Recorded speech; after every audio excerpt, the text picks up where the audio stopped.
The Good Shepherd knows his sheep, and his sheep know him. A shepherd in Jesus' day was rough and tough, ready to protect his flock.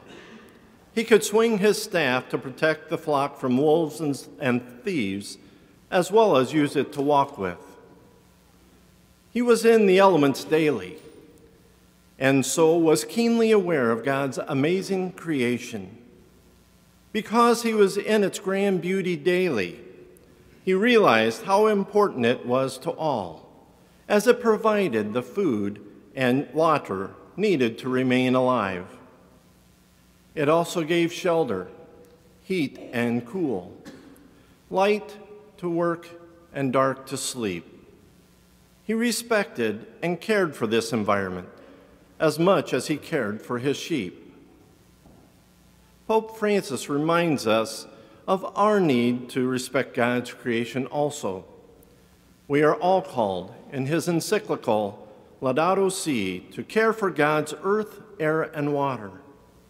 Pope Francis reminds us that this is especially important and it has a greater impact on the most vulnerable, the poor, and he calls us to take care of all of the Good Shepherd's sheep. The Good Shepherd is not like the hired hand that only watches the sheep and does not love the sheep enough to give everything he has to protect them. It is only the Good Shepherd who knows his sheep well enough to be willing to do whatever it takes to protect and care for each and every one of them. He is even willing to do this for the sheep that are not his, the ones that have not had the opportunity to recognize his voice yet. He waits to bring them into his fold. The Good Shepherd is willing to even lay down his life for his sheep. Why would he do this? He tells us, "This is why the Father loves me, because I lay down my life in order to take it up again." Jesus listens to God's plan for him and for us. In his love for God and for us, he lays down his life upon the cross that we may live. Through his giving of his life on earth, he is raised in glory to the right hand of the Father. Why did Jesus die on the cross? Our reading from John alludes to it. The world does not know him. And the reading from Acts tells us that all who crucified Jesus did not know him, and so did not see him as the cornerstone, which our lives here and in heaven are built upon. Why didn't the world know him? Does the world know him today? It is so important that we know him.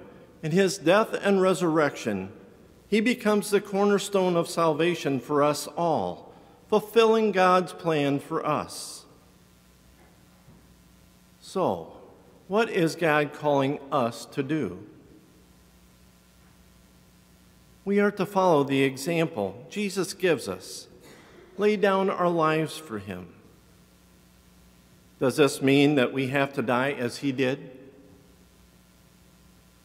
No, but he does call us to give ourselves completely to him, dying to the desires of this world and living the desires of the Father. Stop and think. What is it that gets us out of bed every morning?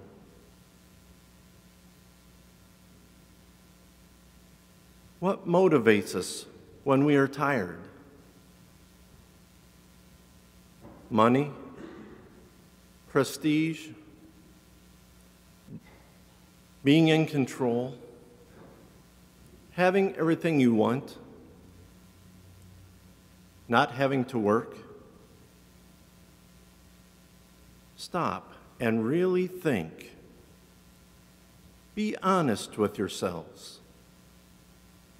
What do we desire most? The desires of this world cannot satisfy us. We can only be truly satisfied fulfilling the desires from above. If we are living completely in Christ, would the name-calling of this world matter?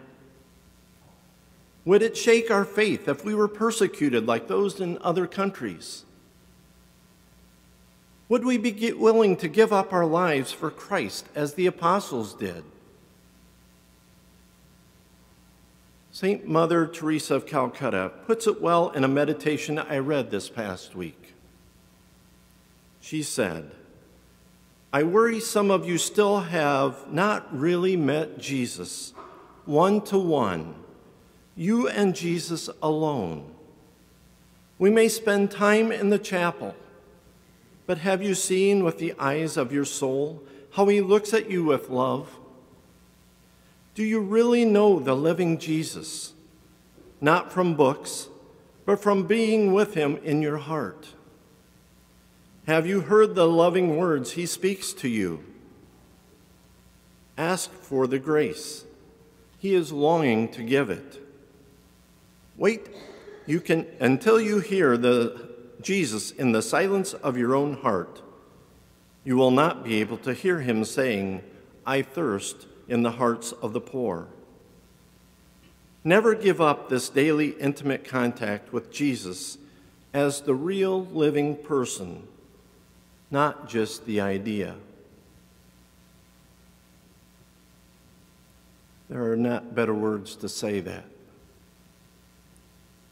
So how does Jesus, the Good Shepherd, know us if we stay hidden from him? How can we really get to know Jesus this week? At Mass, during the consecration of the Blessed Body in the Eucharist, look past the physical appearance of the wafer and see the true Christ in his heavenly body, waiting to give us the food that nourishes our very soul. Say an Our Father, but pause at each line and think about what it means, about what you are praying. Remember, the Good Shepherd knows his sheep, and his sheep know him. Are we one of his sheep? Have we let him know us?